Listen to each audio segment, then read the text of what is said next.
सारंग इहो त सुठो थियो जो हिन वक़्त ते अदा भूरो ई काका मिसरी पहुची विया, न त सुरई जो लाइ छा थिए हा। हाँ सुहाराणी, खतरो तो वॾो हुयो, पर अल्लाह जो शुक्र आहे सभु ठीक थी वियो। असां बि त हिन में ग़लति हुयासीं न सारंग। इहो वरी कीअं? असां बि सुरई सां राब्तो करण जी कोशिश ई कोन कई, जॾहिं त हुन जी नाराज़गी ख़त्म थी वई हुई। सुहाराणी इहा ॻाल्हि मुंहिंजे ज़हन में बि हुई, पर मां मिड़े ई इन निभागी नूरीअ खां पिलम आयो। इहा त माई कान्हे, ॾाइण आहे ॾाइण। पर सुहाराणी हाणे तूं मासीअ खे मुंहुं ॾिजां, मासी बि त सुरईअ खे मुंहुं ॾींदी आहे न। अम्मा खे मूं सम्झाए छॾियो आहे, हुते न त हिते पाण सां गॾु रहंदी, जहिड़ो ई ख़त्म। इहो त अञा बि बहितर थियो। शुक्र थियो, कीअं बि करे अदा भूरे वारो मसलो तो हल थियो न। इहा आला साईं तरफ़ां चङाई थियणी हुई, सा थी वई। सारंग अदा भूरो अॼु तमामु घणो ख़ुशि हूंदो।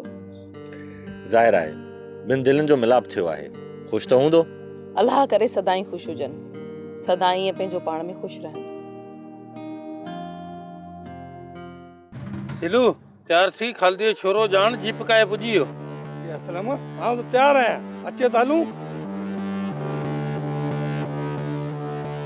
ये छोरा ये तो राणो पे अचे। अरे घोड़ाड़े मरी वियासीं सिलू। अरे बियो बियो ते केॾां था वञो? हाँ केॾां? राणा राणा असी भुलिजी वियासीं, असांखे माफ़ कर। बंद कर पंहिंजी इहा ज़बान, बकवास तो करे। सिलोड़ा अॼु तव्हां सभिनी खे अहिड़ो सबक़ सेखारींदुसि, ख़ासि करे तोखे सॼी ज़िंदगी यादि रखंदे। न न राणा असीं मरी पवंदासीं, असांखे माफ़ कर।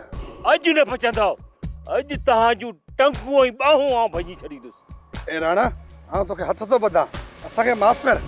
ठीकु आहे, तोखे आउं माफ़ थो कयां, माफ़ थो कयां तोखे। ए ना राणा ना, असांखे माफ़ कर, हींअर माफ़ कर।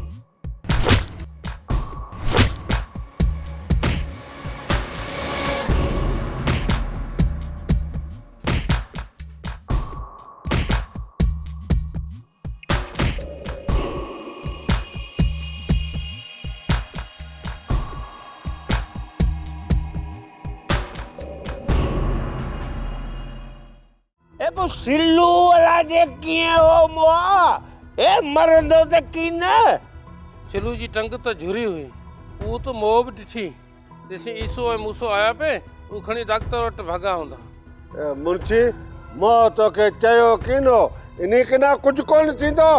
हां अरे टरो मेरी बता दियो ते हल बता दे भगा।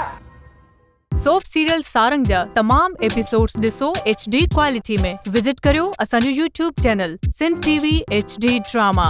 सब्सक्राइब कयो असांजो official YouTube channel Sindh TV HD drama ऐं वधीक अपडेट लाइ बेल आइकन खे क्लिक करियो।